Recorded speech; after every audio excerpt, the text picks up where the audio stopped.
don't really care if you cry. I really should've never lied. Should've saw the way she looked me in my eyes. She said, baby, I am not afraid to die. Push me to the edge. All my friends are dead. Push me to the edge. All my friends are dead. Push me to the edge. All my friends are dead. Push me to the edge. Phantom, that's alright. Inside all white. That's how then you're right as left. Start off with Lil Uzi. Welcome to the Zono Sports Show, where you know Zo knows.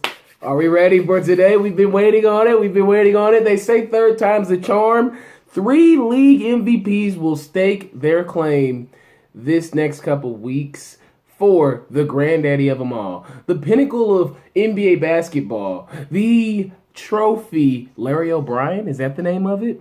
Now, these teams, we've known the entire year that they were going to be in the finals. Golden State and Cleveland. Combined, the teams were 12-1 this postseason. So that means the one loss came to, who? The greatest, the GOAT, supposedly, LeBron James. That's what they're saying nowadays. They're arguing that Michael Jordan and LeBron James are on the same playing field. Who's better?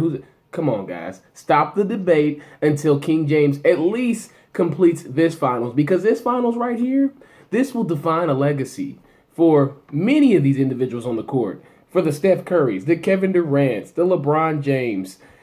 These teams have a narrative that goes back to 2015. 2015, it was the Warriors taking down a Cleveland team who didn't have much help, didn't have much firepower. You had a hurt Kevin Love, a hurt Kyrie Irving, and just LeBron James. And he balled out in that finals with Matthew Dellavedova and won MVP.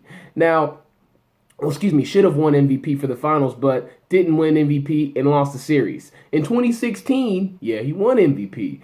That was the narrative for the Cavaliers. They came back. It's a season of redemption. We got everybody back. The Cavs were able to beat the Warriors last year in Game 7 with that amazing, epic, transcendent block on Andre Iguodala that LeBron James had. We'll all remember it. The chase down. One of his patented moves that he's had since he first entered the league. Everyone has a clean bill of health this year, okay? There's no excuses that anybody can make. Leave those excuses at the crib. Drop them off at the door. Drop them in a Kroger bag hanging on the handle. LeBron, he has got to be LeBron for the Cavaliers to even have a chance. Now, when I say got to be LeBron, I mean the best version of himself. What we saw in that first series, hitting all those threes, LeBron, you got to be that guy. Now, I understand you've had a lot going on the past few days. What do I mean by that? Evidently, yesterday, there was a racial epithet placed on the home in Los Angeles of LeBron James. Now, it was a little bit disheartening because it's amazing how in this day and time, we fast forwarded 40, 50 years from 1960, Jim Crow laws and things of that nature, to now we're in 2017. We've got social media where everybody can see everybody, and you still have cowards that run out in the middle of the night and write stuff on people's homes because they can't afford the crib anyway. But LeBron James, he addressed that racial slur head on yesterday and simply said, hey, racism will never leave this world, which I totally agree. And I'm just glad that my family's safe. So sorry that happened to you, LeBron James, but now you got enough money to clean it off. If you watch Empire, you see Cookie and Lucius got in a fight, messed up the whole office, but they cleaned it up before everybody got there the next day. So the house is good. Now we're worried about basketball. Who will shoot the 3 better in this series? Now, the Cavaliers, Kyle Korver, Channing Frye, and J.R. Smith, they can't just be footnotes in this finals. They have these 3 guys for a reason. Now, I understand Channing Frye, he'll need to go down low a little bit, but he's not a post player. He's a big man that can shoot the 3, a stretch 4, stretch 5 type guy. And Kyle Korver, they acquired him midseason because they needed some more 3-point shooting to match the Warriors. But can he be Kyle Korver? Can he be Kyle Korver from Creighton, Atlanta Hawks? They need that type of Kyle Korver, not a guy that's just okay. J.R. Smith, he's been in and out of the lineup all year, but you're back. Thumbs are healthy. What are you going to do? Are you going to showboat, jack shots? Are you going to take the ones that they need and hit the ones that you take? That's what I'd like to know about J.R. Smith. We don't care about a shirt off this year because in order to get back to taking that shirt off nonstop, you got to beat these guys first. Chef Curry and KD, they can splash 10 threes by themselves, so you have to match Golden State's firepower. And I honestly don't think Cleveland can do it. They can try, but this is in Boston. And Boston hit 19 in Game 1. Or was it Game 2? They hit 19 threes. Excuse me, that was the Wizards series. And then they did hit a couple threes against LeBron James and those guys too. That's why they were able to steal a game, and that's why LeBron James and the Cavs entered the finals scathed, not unscathed. Now, Steph, he can't wear his Harry Potter invisible cloak this series. You got to come out and ball, Chef. You got to come out and be Chef Curry with the pot that Drake was singing about. Chef Curry has shown up kind of small in the past two finals. Now, when I say small, I don't mean that he just wasn't there, but he wasn't the Chef Curry that we've known to come to love in the past few years. The guy that's hitting all the threes, the guy that's shimmying everywhere. He hasn't been that Steph Curry in the finals. We need to see that individual for the Warriors to put forth a dominant performance, because I predict that we'll get to that in a moment. Defending LeBron will be like preparing for an inevitable final exam. You got to study Golden State Warriors. Now, I think multiple defenders could wear him down, because you'll see Steve Kerr and Mike Brown, whoever comes out and coach. Steve Kerr says he's going to coach some games in the final. You'll see him switch up the defensive responsibilities when it comes to LeBron James. Now, Andre Iguodala, he won MVP in 2015 because partly he scored points and defended LeBron James. LeBron James still averaged 30 for the series. Draymond Green, he'll have to do some defensive duties on LeBron James as well. And then Kevin Durant. Can his body take the pounding from LeBron James? Because LeBron James, he's not going to just hang out around the perimeter with you, Kevin Durant. He's going to take you right down to the cup and bang you around like he did in that OKC versus Miami series a few years ago back in 2012. How will you respond? Will you be able to do anything on the offensive end? Because when we talk about who MVP should go to, the most dominant player is who I think it should go to. Steph Curry will win MVP. Why? Because that behind-the-back pass still haunts him. He still thinks about it, and he knows he has to shoot better. He knows his legacy's on the line as well. And he is still fairly young in his career, his NBA career. Now, the reason I choose Steph Curry, because I think Golden State will win this series, the reason I choose Steph Curry is because KD's offense, I think it'll lag because of the defensive demands and guarding LeBron James. I think it may be a little bit much to ask him to go out and score 30, 40 points a game, as well as defend LeBron James for 25, 30 minutes of that game.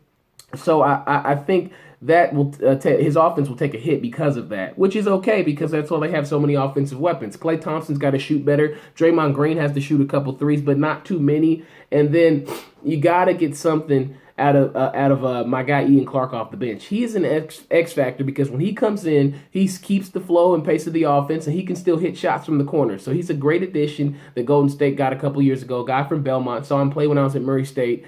So Ian Clark, you got a ball. JaVale McGee, Shaq juiced you up all playoffs. So you got to come out and you got to out-hustle Tristan Thompson because he is the guy who's going to hustle and bustle, grab every rebound, and be hunting around there like a catfish. MLB-wise, well, before we get to MLB-wise, my predictions, I did tell you Golden State will win. Game 1 and Game 2 will go to Golden State. And we'll talk again, in a couple days? But before we do, MLB-wise, the Chicago Cubs, they've lost 6 straight games. Now, what this says to me is they're still drunk off last year's success. You got to get over it, guys. Yes, so what? It was 108 years. You won the World Series. So what? So what? The Chicago Cubs look plain bad. They don't look like champions. Theo Epstein, you better get these guys in line because they're on a track to be terrible for another 100 years. Yeah, I know it's only the season after winning a championship, but this doesn't look like the Red Sox team that you had that won the World Series in 2004, came back in 2005 and was still competitive. Kyle Schwarber, defensive issues, that's been a major problem for the Cubs. And they're willing to sacrifice that defense for his offense because we saw what he could do on a bad knee that was recovering in the World Series. So, of course, you want to have Kyle Schwarber out there in the lineup at all times. But if he can't do it on defense, you may have to make some adjustments, Joe Madden. You tell us not to panic, but right now, I'm panicking. Dexter Fowler should still live near Wrigley Field, but why did you guys get rid of him? I saw him hit a home run last night for St. Louis. He struggled a little bit this year, batting about 220, I think, somewhere around there, 193, somewhere around there. I want to say he's batting above 200. But Dexter Fowler, how do you let a piece like that get away? He was a crucial part to that lineup. And I think it's placed more pressure on Anthony Rizzo and Chris Bryant. It's evident. Anthony Rizzo struggled early in the season to even get on base, even get a hit, period. So, Theo, I'm not going to question you because you've done it before. They call you Theo the Curse Breaker for a reason. But what is happening in Chicago?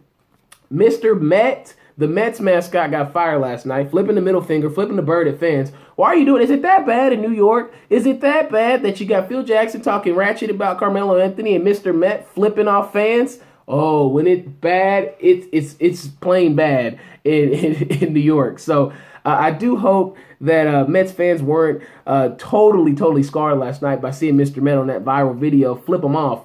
But, I mean, hey, things get frustrating when you play for a team like the Mets. I would assume. And then when you even cheer for a team like the Mets, they can get more frustrating because you got to still go out there and be happy even though your team's bad. NHL-wise, Stanley Cup's been ramped up the past few days. Games 1 and 2 are secured by the Pittsburgh Penguins. They got to go back to Nashville. Predators, you got to get them cornered. What does a Predator do? They see their prey, they take it down. You have got to make prey out of these Penguins when they come back to Nashville. PK Subban, you got to be a leader. They need you. What are you going to do? And Jake Guentzel is going for the Conn Smythe Trophy. Now, this is a young kid. That's why I struggled on his name. Young guy, rookie season, and he's already got 12 goals. The most 14 goals in the postseason for a rookie. Most goals in the postseason, 14. But he's got 12 already as a rookie. So watch out for Jake Guentzel. And he could win that Conn Smythe Trophy. Now, this definitely helps out the Penguins because it takes pressure off of Sid the Kid and Malkin. Those two guys have been the stars in Pittsburgh the past few years, but having Guentzel as kind of a decoy and not a decoy, and this decoy is performing at the level he's performing at, I really think gives Pittsburgh a sound advantage. But Nashville has dominated long stretches of these games, so I'm interested to see how this series continues to materialize and develop. So stay tuned to the NHL Stanley Cup playoffs because they're just going to get better. And I must say, even though I don't watch a whole lot of hockey, I pay attention when it counts. And the NHL playoffs have been by far better than the NBA playoffs. Now, next show, we will talk about what's been going on. Did Chef do his thing? Did Bron do his thing? Are the Warriors up 2-0? Is Cleveland still partying because they're up 2-0? We'll talk about that next show. But until then, thank you for watching the Zono Sports Show, where you know Zonos.